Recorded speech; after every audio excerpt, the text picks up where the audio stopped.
While Bulgaria was one of the Axis powers during World War II, its overall contribution to the war effort was limited.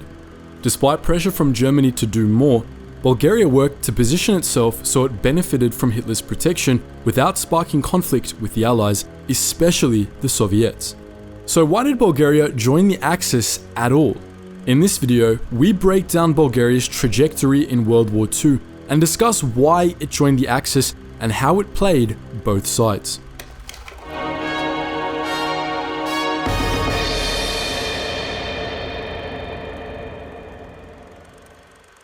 Throughout the early 20th century, Bulgaria suffered a series of military defeats in the Balkan Wars, which led to the cessation of Bulgarian territory to the other Balkan states.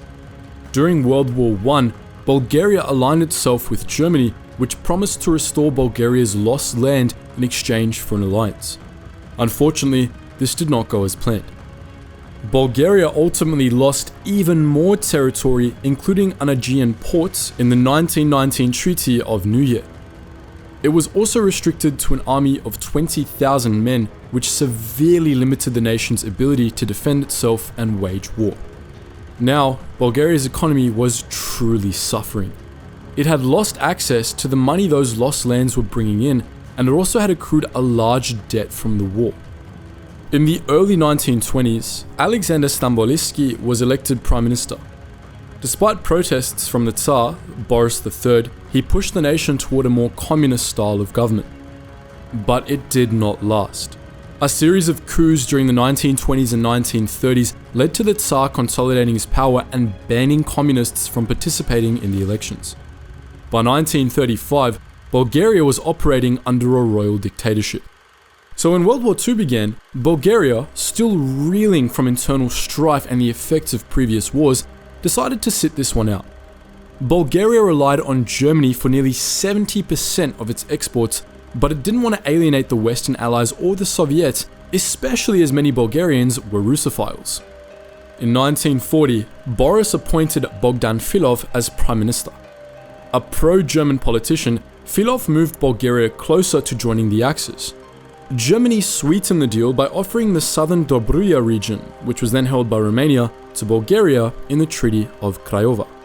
Bulgaria sought to curry favor with Germany by passing anti-Semitic laws in early 1941, including the Law for the Protection of the Nation, which, similar to the Nuremberg laws, forbade granting Bulgarian citizenship to Jewish people.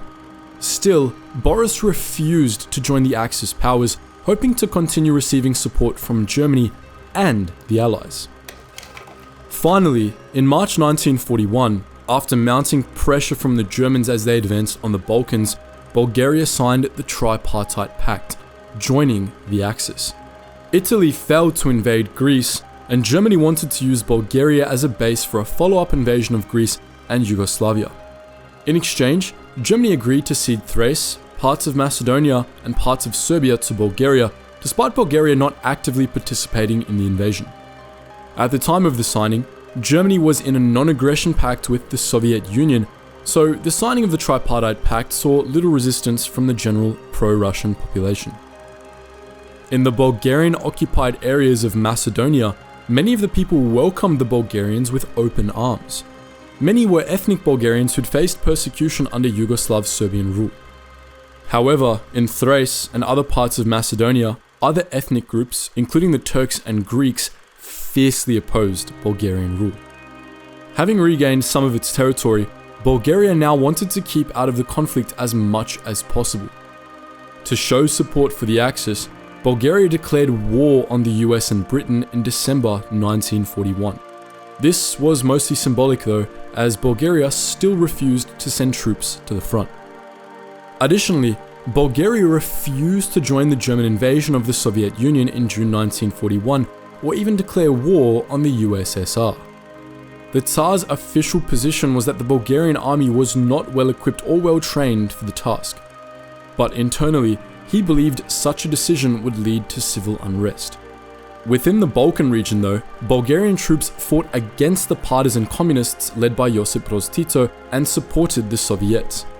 However, this was more about holding on to territory than it was about pleasing the Germans. A small resistance force composed of communists, socialists, and other Axis objectors operated in Bulgaria. This mostly materialized after Operation Barbarossa, Hitler's invasion of the USSR, and it was severely repressed by the government. In 1943, after Operation Barbarossa failed, these resistance groups came together to form the Fatherland Front and further resisted the pro-German government. Around the same time, Germany pressured Bulgaria to enact more anti-Semitic legislation, including the deportation of Jewish people within Bulgarian-held territory. While many non-Bulgarian Jews were deported, and despite pressure from the Nazis, public support forced the government to scrap plans to send Bulgarian Jews to the camps. The resistance operating in Bulgaria, as well as the public outcry in relation to the deportation of Jewish people, proved that support for the Axis war efforts wasn't widely accepted. By 1943, many thought that Boris would relinquish Bulgaria's alliance with Germany, as the Axis were struggling on all fronts. That never transpired. In August 1943, shortly after once again refusing to provide Hitler with troops to fight the Red Army, Boris perished. Because Boris's son and heir, Simeon II, was only 6 years old, a regency council was established by Filov. The new Prime Minister, Dobry Bozilov, remained publicly committed to the German alliance. But the same year, Italy surrendered and the Allies began a bombing campaign against several Bulgarian cities, including Sofia. As the situation in the Balkans deteriorated, Bozilov began negotiations with the Western Allies. By April 1944, the Soviets began pressuring the Bulgarians to abandon the Axis. While many, including Bozilov, wanted to do this, Filov tried to hold off. He hoped that an Allied landing in the Balkans would allow Bulgaria to join the Allies without ceding any of its newly gained territory. Eventually, the political pressure grew too great and Bozilov resigned. This was in May 1944. Bozilov was replaced by agrarian Ivan Bagrianov. To avoid a Soviet occupation, he hoped to withdraw Bulgaria from the war before the Red Army reached Bulgaria. He also repealed anti-Semitic legislation and negotiated the withdrawal of German troops from parts of Bulgaria in an attempt to appear sympathetic to Western allies. These efforts were futile. On the 23rd of August 1944, Romania surrendered, which brought the Red Army to the Danube River. This caused panic in the central government, and on the 27th of August, Bagrianov declared neutrality. However, Bagrianov attempted to maintain diplomatic ties with Germany by aiding their withdrawal. This angered the Fatherland Front, which began plotting a coup against Bagrianov. Additionally, Stalin did not accept Bulgaria's neutrality and demanded Bulgaria declare war on Germany. Bagrianov refused. In early September, chaos broke out. On the 2nd, Bagrianov was replaced by Konstantin Muraviv of the Agrarian Union. Muraviv cut all diplomatic ties with Germany on the 5th and officially declared war on Germany on the 8th. The same day, the Soviet Union declared war on Bulgaria, and a day later, the Red Army invaded. Bulgarian troops offered no resistance. This meant that, for a short time, Bulgaria was at war with all four major powers: the US, Britain, Germany, and the USSR. During the same period, the Fatherland Front staged a coup to oust Muraviv.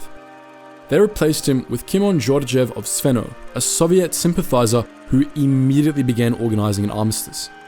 The armistice was signed with the Allies in Moscow on the 28th of October 1944. This gave the Soviets control over Bulgaria. They later abolished the monarchy and installed a communist regime with Georgy Dimitrov as the leader. In the end, almost all territory gained during the war was returned. However, southern Dobruja remained part of Bulgaria, making Bulgaria the only Axis country to gain territory during the war.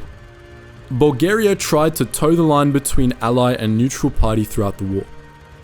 To the end of gaining territory and avoiding conflict, Bulgaria succeeded, mostly. It suffered fewer losses than many other participating nations and regained territory like southern Dobruja, but wasn't able to maintain hold on Thrace or Macedonia. By aligning with the Axis, while also maintaining diplomatic relations with the Soviets and refusing to send troops to the front, Bulgaria proved to be a very opportunistic nation.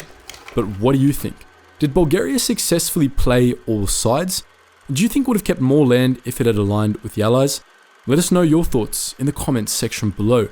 And as always guys, thank you so much for watching, and I hope you learned something new.